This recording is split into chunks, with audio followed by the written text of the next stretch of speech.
IST Sport. Mesdames et messieurs, bonsoir, salut les amis, j'espère que vous allez bien. Bienvenue à la chaîne Ibra Show TV IST Sport.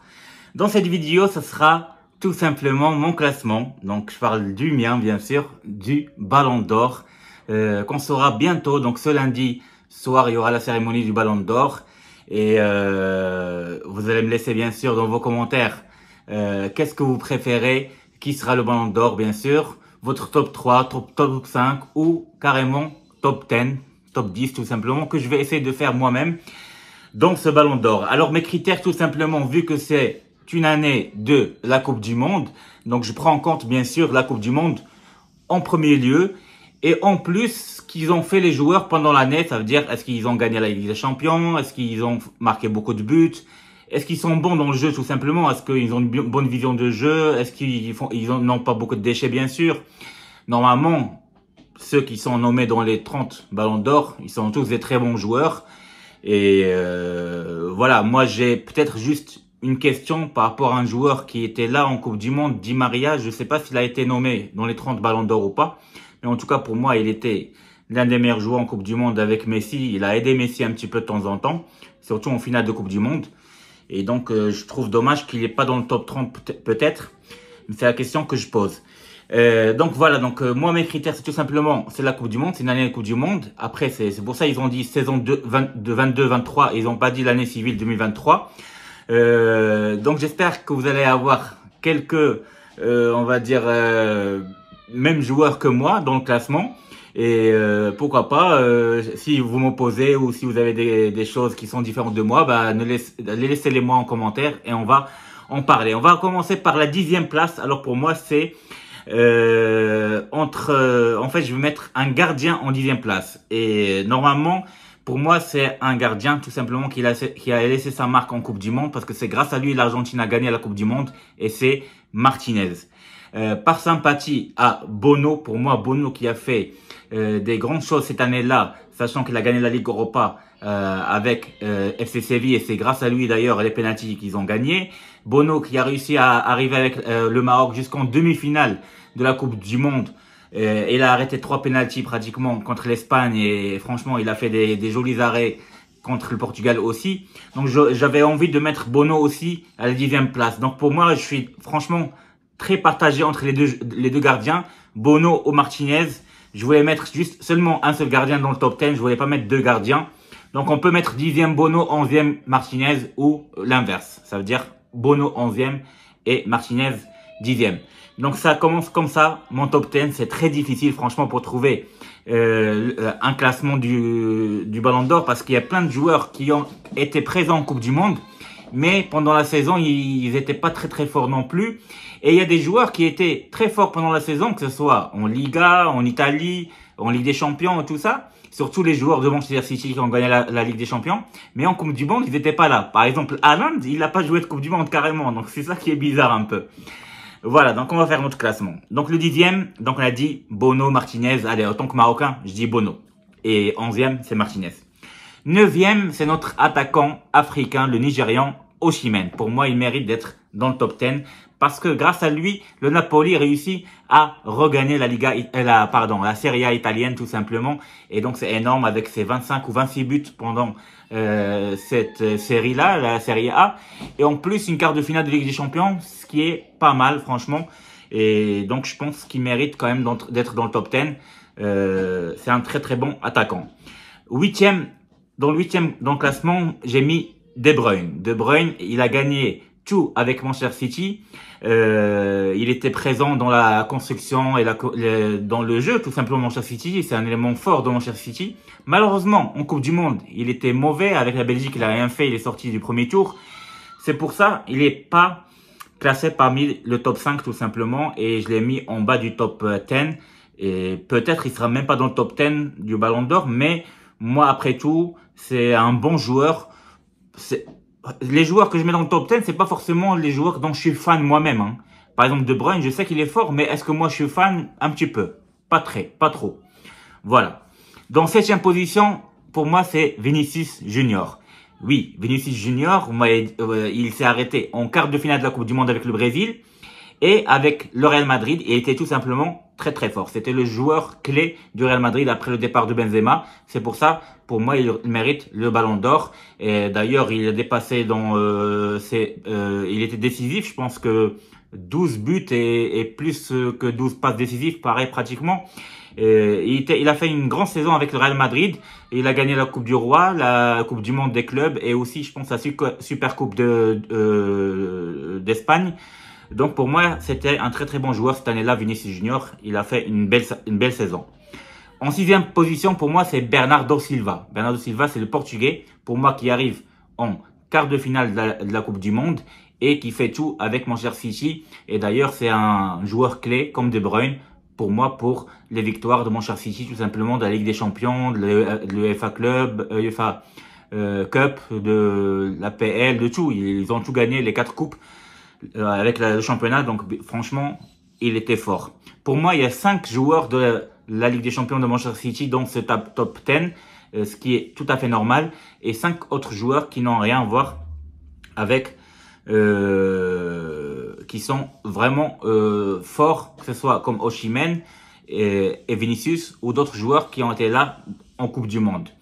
J'aurais pu mettre à la place de De Bruyne, par exemple, ou Bernardo Silva, Modric, parce que pour moi, Modric, il arrive en demi-finale de la Coupe du Monde.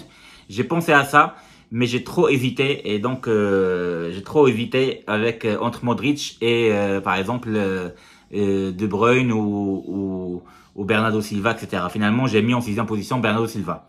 En cinquième position, pour moi, c'est Alvarez. Alvarez, le joueur de Manchester City, mais qui était là avec l'Argentine, qui a tout gagné, la Coupe du Monde et les 4 coupes, c'est-à-dire la Ligue des Champions, la PL et les 2 coupes avec City. C'est vrai qu'il était moins présent avec City, il était souvent remplaçant, et c'est le remplaçant de Haaland. Par contre, en Coupe du Monde, il était là, il était présent, il a marqué 4 buts et parce que Lautaro Martinez n'était pas à son top forme, mais c'est lui qui a repris justement l'attaque de l'Argentine, et grâce à lui que l'Argentine a réussi à gagner la Coupe du Monde, bien sûr, et avec Messi, évidemment. En quatrième position, j'ai mis Gundogan. Gundogan, pour moi, c'était vraiment le joueur clé de City cette année-là. S'ils ont réussi la PL, ils ont gagné la PL, c'est parce que 2 fois, il fait 2 doublés lors de la 35e et 36e journée. En Champions League, je pense que c'est lui qui marque les 2 buts en demi-finale contre Madrid. En tout cas, pour moi, c'était l'un des meilleurs joueurs tout simplement de Manchester City cette année-là. Et il a marqué beaucoup de buts, que ce soit en Ligue des Champions, en Coupe, en FA Cup, etc. Et pour moi, c'était le joueur clé, franchement, Gundogan, en quatrième position. Après, j'aurais pu mettre Modric, comme je vous ai dit, mais finalement, Modric, il a fait une Coupe du Monde moyenne, malgré qu'ils ont été jusqu'en demi-finale. Mais avec le Real, c'était pas vraiment l'homme fort. En troisième position, c'est là où vous allez être étonné, j'ai mis Haaland. Pour moi, le troisième position, c'est Haaland. Et c'est pas lui, je pense qu'il va gagner le Ballon d'Or. Haaland, pour moi, il a très très bien commencé. Il a battu le record en PL. Il a marqué beaucoup de buts. Le meilleur joueur, meilleur buteur, surtout en Ligue des Champions. Meilleur buteur en PL. Il a marqué beaucoup de buts, etc. C'est vrai. Mais dans la construction du jeu, etc., c'est pas un joueur qu'on a envie de voir jouer comme, je sais pas, comme un Ronaldinho ou Messi ou Neymar, etc. C'est pas quelqu'un qui met le jeu. Ça veut dire que c'est un attaquant, il reçoit des ballons et il marque. C'est vrai, il est passé de Dortmund à City.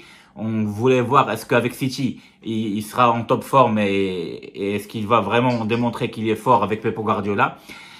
Pep Guardiola, il arrive avec City souvent en demi-finale et en finale de Ligue des Champions. Déjà, contre Chelsea, ils ont perdu il y a même pas 2 ans. Donc, Haaland, il a fait une très belle saison.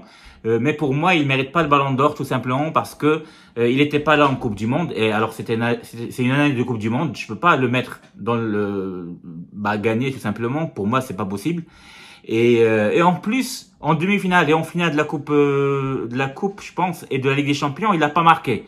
Donc, il n'était pas décisif dans les moments où il devait être vraiment décisif. Ils auraient pu perdre la Ligue des Champions contre l'Inter Milan. Si Lukaku il était très bon, ils auront pu perdre la Manchester City. Donc pour moi, Haaland, je le mets troisième position. Et en deuxième position, c'est un joueur que j'aime pas forcément. C'est pas mon style en tout cas, mais pour moi, je pense qu'il mérite d'être deuxième. Et c'est pour moi Mbappé. Mbappé, je pense qu'il mérite d'être deuxième. Pourquoi? Parce que non seulement en Ligue 1, il a gagné la Ligue 1 en étant le meilleur joueur, je pense, le meilleur buteur, surtout avec 26 ou 29 buts une vingtaine de buts, beaucoup. Et en plus, en Coupe du Monde, bah, il était fort, surtout en finale. C'est vrai qu'il a raté quelques matchs, surtout contre l'Angleterre, mais il a fini par être le meilleur buteur de la Coupe du Monde, tout simplement. Et en marquant un triplé en finale de Coupe du Monde, chose qui n'est pas arrivée, je pense, il y a très très longtemps. Et donc, pour moi, il faut pas minimiser ça. Les gens, ils minimisent ça, ils mettent toujours Haaland gagnant ou deuxième, et ils oublient Mbappé. Malgré que j'aime pas trop le jeu de Mbappé, le style de Mbappé, toujours les passements de jambes, des fois il a beaucoup de déchets et tout ça.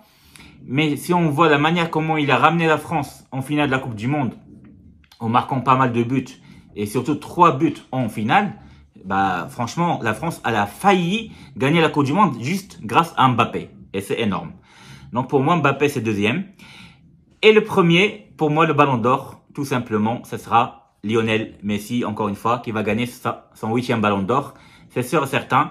Et je pense, c'est tout simplement mérité. Et pour moi, il est devant Mbappé parce que tout simplement, lui, par contre, il a réussi à soulever cette Coupe du Monde, enfin, qui lui a manqué, tout simplement. Sachant qu'il a fait une Coupe du Monde énorme, stratosphérique, en marquant 7 buts et en étant le meilleur passeur et le meilleur joueur de la Coupe du Monde. Et même dans l'année, il ne fait pas une année mauvaise, non, une année pas mal avec le PSG en étant le meilleur passeur, 16 passes décisives et 16 buts, ce qui est pas mal. Et après, on a vu, avec son transfert à l'Inter Miami, il a réussi à gagner une coupe en plus, chose que jamais l'Inter Miami a gagné. Même si on ne le compte pas celui-là, mais en tout cas, de toute façon, il était énorme Messi parce que tout ce qu'il voulait, c'est la Coupe du Monde et il l'a eu en étant le meilleur joueur, meilleur passeur. Et en France, il a gagné la Ligue 1, il a gagné la Super Coupe, je pense, de France, en étant le meilleur joueur, tout simplement, surtout le meilleur passeur de la Ligue 1. Donc pour moi, Messi, il le mérite clairement, il n'y a rien à dire. Donc pour moi, premier, Messi, deuxième, Mbappé, troisième, Haaland, quatrième, Gundogan ou Alvarez, j'hésite, cinquième, Alvarez, sixième, Bernardo Silva ou Modric, mais je vais dire Bernardo Silva, septième, Vinicius, huitième, De Bruyne ou Modric, justement, mais je vais rester sur De Bruyne, neuvième, Osimhen, et dixième, je vais mettre Bono et Martinez. Allez, les deux. Voilà, ça c'est mon top 10. Dites-moi ce que vous pensez de mon top 10 du Ballon d'Or. Est-ce que c'est logique ou pas? Et dites-moi tout en commentaire, tout simplement. Ça fait un plaisir que vous me regardez encore une fois et vous me suiviez toujours dans les vidéos. Et peut-être je ferai une vidéo aussi par rapport à la CAN 2024 parce qu'il y aura seulement 23 joueurs qui vont jouer et je vais parler de ce sujet-là qui est très important pour moi et la sélection marocaine tout simplement. Voilà, donc je vous dis à très bientôt les amis. Merci de m'avoir suivi et à bientôt. Ciao, ciao, au revoir.